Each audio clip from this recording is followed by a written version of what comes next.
Welcome back, everyone, to a brand new episode of Max Talks Box Office. Here in Max Talks Movies, my name is Max Sinnenberg. Today, I am breaking down the box office of this past weekend, which was April the 10th to the 12th, 2026. We're going to look at the overall numbers for this year, domestic and worldwide, and preview the movies that are hitting theaters this weekend. So, welcome back, everyone. I'm Max Sinnenberg. Welcome back to Max Talks Box Office. We got a ton of things to talk about today. Without further ado, let's just get right into Max Talks Box Office from April the 10th and 12th, 2026, just domestically. And at number one, of course, was the Super Mario Galaxy movie, dropping 47% in its second weekend. It made $69 million in its second weekend. It's up to 308 domestically, 628 worldwide. So again, the first film a couple years ago got to 1.3 billion. It made around 587 domestic, over 700 million internationally. Right now, as I said, that's nearly a $200 million difference between its international and its domestic total. This time around, it's actually really close. The international has the movie's only made 12 million more internationally than domestically, which is actually kind of shocking here. Does this movie have a really good chance to get to $1 billion? Yes. April was a month with really no major releases. There's, again, no major releases, once again, like big time movies that are hitting theaters this weekend. So it's expected for this movie to be number one for the third consecutive weekend. It will have very big competition with the Michael Jackson movie coming out at the end of April. But again, it basically had two free weekends after its release to dominate the box office. So it's at 628.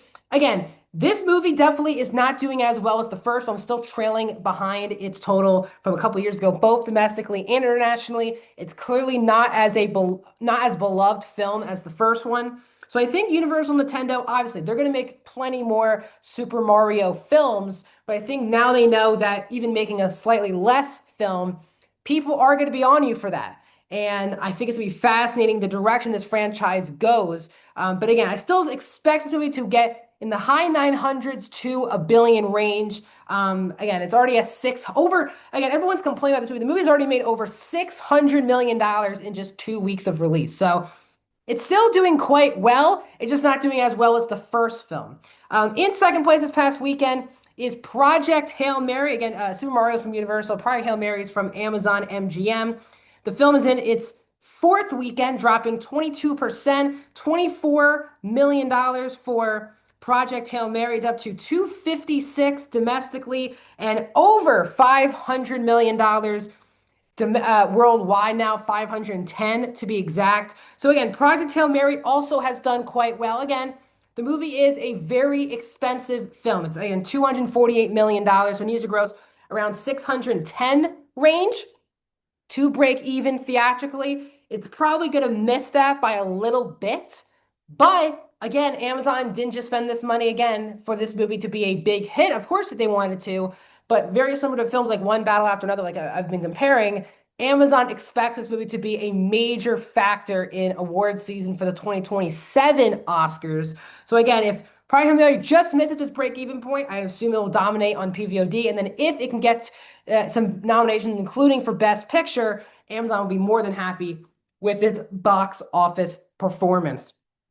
In third place is the drama from A24. It dropped 39.4% in its second weekend. It made $8.7 million this past weekend, $30 million for the drama domestically, $42 million right now worldwide for the drama. So again, for a low A24 film of 2 stars, this movie is getting a lot of people talking. Zendaya very much in the headlines because obviously she has the drama. Euphoria just came back for its season 3 on Sunday night, which I'll be covering tomorrow here on the channel. So she's going to be in the headlines for the rest of the year. She has the Odyssey coming out in the summer. Towards the end of the summer, she has Spider-Man Brand New Day. And at the very end of the year, she has Dune Part 3. So again, same thing for Robert Pattinson. He's in the Odyssey. He's in Dune Part 3. So you can see a lot of these two on the red carpets doing interviews for the remainder of the year, especially Zendaya. But again, it's good. It's in the headlines. The drama is a movie that's getting people to talk. And I think for a movie like this, which is I think risky as it is, I'm really happy to see it doing quite well here at the box office. Now, the film that it was the big new movie of the weekend was You, Me, and Tuscany from Universal Pictures, their second film in the top five this weekend. It made $8 million in its opening weekend. Only made 1 million internationally, so only 9 million for its worldwide opening. There has the rom-com genre, I brought this up in my review of this movie, has taken a massive blow, especially post-COVID, where the majority of rom-coms these days go straight to streaming. And again, these are two not bankable movie stars for the most part. Again, Halle Bailey, yes, coming off of being in The Little Mermaid. But again, that movie didn't really do that great, especially for the Disney live action, like didn't get close to $1 billion. And Reggae John Page, who was a one of the hottest stars in the world following his season on Bridgerton, has not followed that up with massive box office success. Obviously, The Gray Man was a Netflix movie, but Dungeons and Dragons did not start a franchise. Paramount has not followed up with more films. And even Black Bag, that was not a very successful film as well. So he had a lot of heat coming off of Bridgerton, has not really followed that up with much success. I still think Halle Bailey has a bright future in Hollywood. But again, rom-coms, people are now being trained to stay at home to watch these movies, not go to the actual theater. We'll see if that changes. I felt like this felt like a streaming movie to me, but I know a lot of people out there want to see this genre return in big fashion at the box office. And rounding the top five is Hoppers from Pixar in its sixth weekend. It dropped 29.7%, 4.1 million, 157 domestic, and Hoppers did get to 354, which is 354 million worldwide.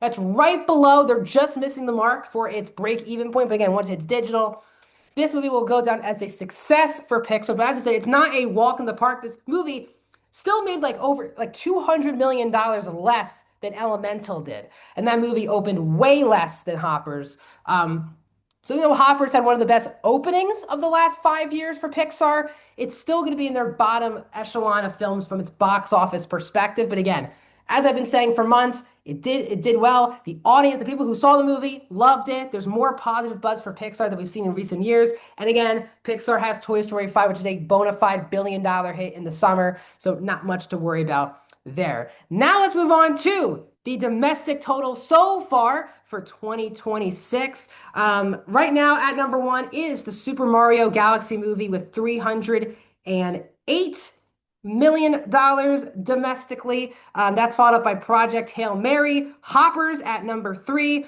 Again, Avatar Fire and Ashes last year, but you have Scream 7 there at number five. Goat is at number six. So far this year, you have five movies over $100 million. I think 2026 has been off to a strong start box office wise because we already have those movies over $100 million. And this is a massive, massive summer. I do think this will be the best box office we have seen for a year total since 2019. So it's a very exciting year, especially for someone who covers the box office to be talking about it. Wrap up the top 10, give Wuthering Heights and Send Help from this year. When you look at the worldwide box office, Super Mario is the biggest American movie worldwide. Again, the worldwide box office, guys, is the combination of its international and domestic total.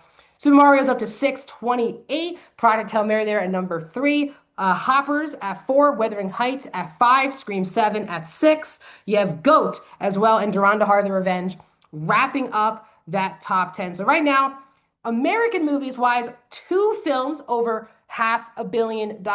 We'll see if Super Mario Galaxy can be the first billion-dollar movie, though, of the year. So, once again, no blockbusters, anything of that sort hitting theaters this weekend. You do have two releases. You have Lee Cronin's The Mummy, which is hitting theaters this weekend. Not a lot of buzz other than that people are confused if this is the actual Mummy returned like with Brendan Fraser or just a new entry. This is a brand new original take on The Mummy with Lee Cronin behind the camera. The guy who directed the last Evil Dead movie, which did very well in 2023. So we'll see if he has a sleeper horror hit, because again, horror, like animated movies, is the hottest genre in Hollywood right now. And then you have a A24 movie titled Mother Mary that's hitting theaters this weekend. That film stars Anne Hathaway, Michaela Cole, and Hunter Schafer. It's from writer-director David Lowery, who's brought us A Ghost Story, Pete's Dragon, and The Green Knight. So he's a really strong filmmaker, especially for A24. Anne Hathaway, another person very similar to Zendaya, has a massive year ahead of her with Devil Wears Prada being released 2 weeks from now at the beginning of May. She also has The Odyssey and the End of Oak Street also hitting theaters this year. So she has a busy year. This is one of her weirder, I would say, films hitting theaters. In limited release, also, you have Normal, which is the new action film from Bob Odenkirk that's hitting theaters this weekend. And also in limited release, you have Lauren, which is the documentary movie based on obviously the creator of SNL, Lauren Michaels, being directed by Morgan Neville. So that's what's hitting theaters this weekend, guys. Tons of videos hitting my show. I mean, tons of videos hitting the channel. Tomorrow, you're gonna get my spoiler reviews for the new episodes of Euphoria and Mall. Wednesday, Daredevil review. Thursday, Invincible review. And then plus all my movies. I'm going to catch up on so many streaming movies this week. So I'm going to have tons of movie reviews as well. Plus I'm going to see Mother Mary and The Mummy. So please stay tuned. If you like videos like this, subscribe to my YouTube channel. We're trying to get to 500 subscribers. We're so close, guys. Hit that subscribe button. Comment down below your thoughts. Like the video. And I'll see you guys in another video very soon.